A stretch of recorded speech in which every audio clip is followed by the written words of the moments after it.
மாபெரும் துவக்கமாக இன்றைய தினம் இந்த மருத்துவமனையில் சிறுநீரக சுத்திகரிப்பு நிலையத்தை ஆரம்பிக்க வருகை புரிந்திருக்கக்கூடிய அத்தி மருத்துவமனையின் தலைவர் எங்கள் அன்புக்கும் பாசத்திற்கும் மரியாதைக்குரிய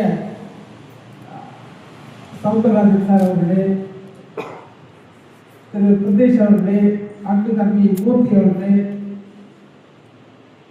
நம்முடைய நர்சிங் கல்லூரி பிரின்சிபல் பால் சார் அவர்களே மற்றும் இங்கு வருகை புரிந்திருக்கக்கூடிய எங்கள் மருத்துவமனை மருத்துவர்களே, செவிலியர்களே மற்றும்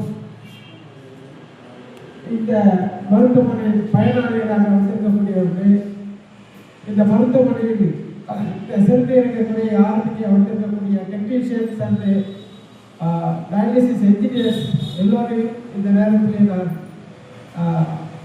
மீண்டும் ஒரு முறை வரவேற்று உண்மையாகவே ஒரு மிகவும் மகிழ்ச்சிக்குரிய நாளாக இது அமைந்திருக்கிறது. ஏன் என்று சொன்னால் நிறைய பேஷண்ட் இன்னைக்கு இந்த டயாலிசிஸ் பண்ணிக்கிறதுக்காக வேலூருக்கோ சென்னைக்கோ ஆம்பூருக்கோ மற்ற இடங்களுக்கு போகிறத நாம் பார்க்குறோம். இந்த பகுதியிலே இருக்கக்கூடியவர்களுக்கு இந்த விஷயம் ஒரு பெரிய வரப்பிரசாதமாகும். இதை நாம் இன்னும் மென்மேலும் வளர்த்து இந்த பகுதி மக்கள் பயன்பெறுமாறு செய்ய வேண்டும் என்று இந்த நேரத்திலே எங்களுடைய குழுவை கேட்டுக்கொண்டு அவர்களுக்கு வேண்டிய அத்துணை உதவிகளையும் சிகிச்சைகளையும் அளிக்குமாறு எங்கள் அன்பிற்கு மதிப்பிற்குரிய எங்கள் சேர்மன் அவர்கள் அத்தனை உதவிகளையும் செய்ய வேண்டும் என்று எங்களுக்கு சொல்லியிருக்கிறார், ஆணையிட்டிருக்கிறார். அதன்படி இன்றைக்கு இதை துவங்குகின்றோம்.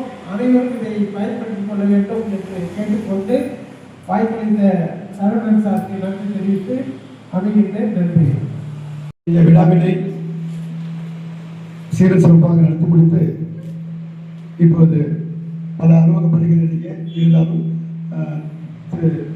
நம்முடைய சேர்மன் அவர்களும் சிறப்பு அவர்களும் குத்துவிளக்கு ஏற்றி இதை துவங்கி வைக்குமாறு நம்மளுக்கு நேரம் இன்னொரு 3 நிமிஷம் இருக்குது. நம்மளுக்கு அதை குத்துவிளக்கு ஏற்றி ஐயாவுடைய பொற்கரங்களால் துவங்கி வைக்குமாறும் நம்முடைய சிறப்பு விருந்தினர்கள் அனைவரும் கலந்து கொண்டு இந்த விழாவினை ஒரு 1000 காலத்து பயிராக இங்கே வாழ வேண்டும் என்று நினைவளித்தார்.